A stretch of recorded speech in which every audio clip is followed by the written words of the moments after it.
কান্না থামিয়ে যে মানুষটা হাসতে শেখে সে বড় ভয়ঙ্কর। তুমি ভাবছো তোমার অবহেলায় সে খুব কাঁদছে, তাহলে ভুল ভাবছো। অতিরিক্ত কষ্ট মানুষকে কাঁদায় না, বরং একা বাঁচতে শেখায়। আর কাউকে এতটাও কষ্ট দিও না যে তার মনে তোমার জন্য অবশিষ্ট মায়াটাও ঘৃণায় পরিণত হয়। কারণ যেদিন সে বুঝবে তোমাকে ছাড়াই জীবন সুন্দর, সেদিন তুমি তার জীবনে মৃত সমান। যেখানে এক ফোঁটা জলের কদর নেই সেখানে আমি পুরো সমুদ্র ঢেলে দিয়েছিলাম। আফসোস, বড্ড ভুল জায়গায় নিজেকে খরচ করে ফেলেছি। কারো উপরেই নালিশ নেই, হিসাব শুধু নিজের কাছেই মিলছে না। এত দামি একটা জীবন, অথচ কি সস্তা একটা মানুষের পেছনেই না ব্যয় করে ফেললাম। সবাই বলে মানুষ চেনা দায়, আসলে মানুষ চেনা খুবই সহজ।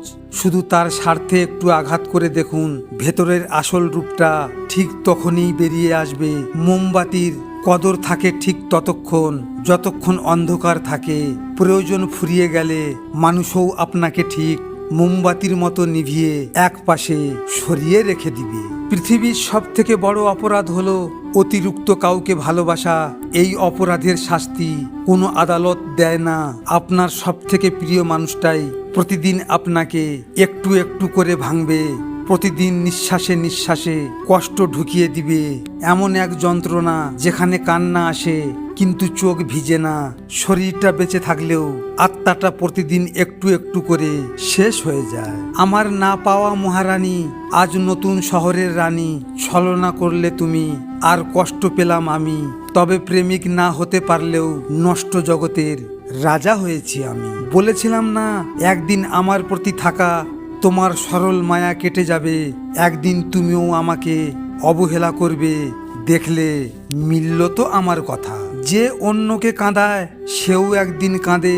অভিশাপ দিতে হয় না, নিয়তি একদিন বিচার করে। অন্যকে কাঁদিয়ে বেইমানি করে কখনো সুখী হওয়া যায় না। আর বেইমান কখনোই কারো আপন হয় না। এরা চেনে শুধুমাত্র নিজের স্বার্থ। স্বার্থের সম্পর্কগুলো চিরকাল পাশে থাকবো বলে যতই প্রতিশ্রুতি দিয়ে সম্পর্ক গড়ে তুলুক না কেন, তাদের স্বার্থের ঘাটতি পড়লেই বোঝা যায় আসল রূপ। যতক্ষণ উপকার পাবে ততক্ষণই সে সম্পর্কের কদর দেখাবে।